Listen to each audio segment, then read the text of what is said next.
Kamu kenapa? Kok kayak lesu gitu? Iya kak, tadi di sekolah udah ada yang mens. Terus teman pada ngejekin Sisi karena Sisi belum tahu tentang organ reproduksi. Sisi kan jadi malu, mau bertanya tapi sama siapa? Ya ampun Dik, kebetulan kakak punya video tentang organ reproduksi wanita. Sekalian kakak jelasin, kita mulai dari luar ya. Bagian-bagiannya itu ada labia mayora, labia minora, lubang vagina, uretra, dan klitoris.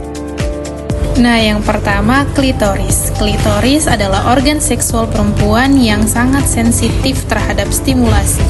Selanjutnya vagina. Vagina yang tampak dari luar disebut liang atau lubang vagina. Dan bagian dalam inilah tampak vagina secara keseluruhan. Vagina sebenarnya termasuk organ reproduksi bagian dalam. Vagina adalah organ hubungan seksual pada perempuan. Selain itu, vagina juga berfungsi sebagai jalan lahir bagi bayi yang sudah siap dilahirkan. Kemudian untuk organ di dalamnya ada serviks, rahim, tuba falopi, dan indung telur. Bagian serviks atau leher rahim menghasilkan lendir yang berfungsi untuk membantu sperma masuk ke dalam rahim. Selain itu juga berfungsi untuk menghalangi masuknya bakteri ke dalam rahim. Satu buah uterus atau rahim berfungsi untuk tempat perkembangan janin.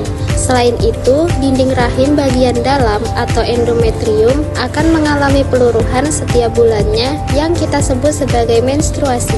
Menstruasi terjadi jika sel telur tidak dibuahi oleh sperma, sedangkan jika sel telur dibuahi oleh sperma, terjadilah kehamilan yang kemudian akan berkembang, bertumbuh besar menjadi bayi di dalam uterus atau rahim.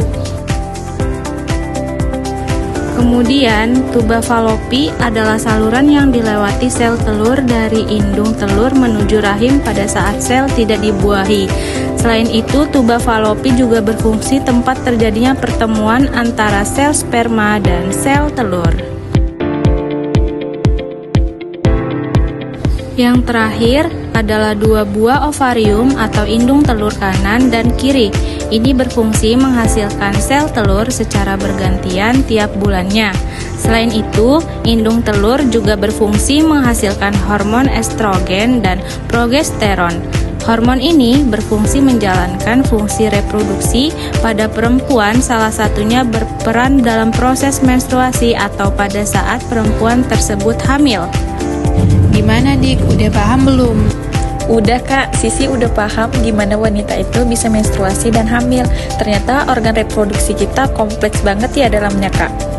Betul, itu sebabnya kita harus pandai-pandai jaga kesehatan organ reproduksi kita. Semakin kenal, semakin sayang. Jaga organ reproduksimu demi masa depanmu.